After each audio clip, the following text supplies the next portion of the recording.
ঢ্যাবনা সুদা ছেলিপিলি সারাদিন কুত্তার মতন খাচ্ছে। ঢ্যাবনা সুদা ছেলিপিলি সারাদিন কোনো কাজ কর্ম নেই, সারাদিন ঘরের মধ্যে বসে থাকবে আর গেম খেলবে। দেশের ছেলিপিলি কাজ করছে আর বাপ মার হাতে এমনি টাকা দিচ্ছে, আর আমার ছাগল কটা কি করছে, কাজ না করি এদিক ওদিক সারাদিন ঘুরে বেড়াবে আর গেম খেলবে। আব্বা তুমি যেন কোনো কাজের কথা বলবা না, আমি এখন ছোট মানুষ না, আর একটু বড় হয়ে তারপরে কাজ করবো।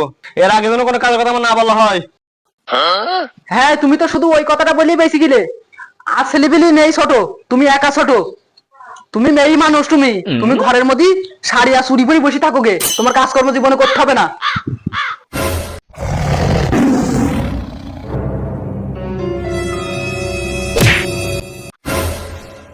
কি ব্যাপার, রাগ দেখাই চলে গেল ছেলেপিলি মানুষ, আবার কিছু করি বসবে না তো? এ না দা, এ না দা, এ না দা, এ দরজা খোল, এ দরজা খোল, এ না দা।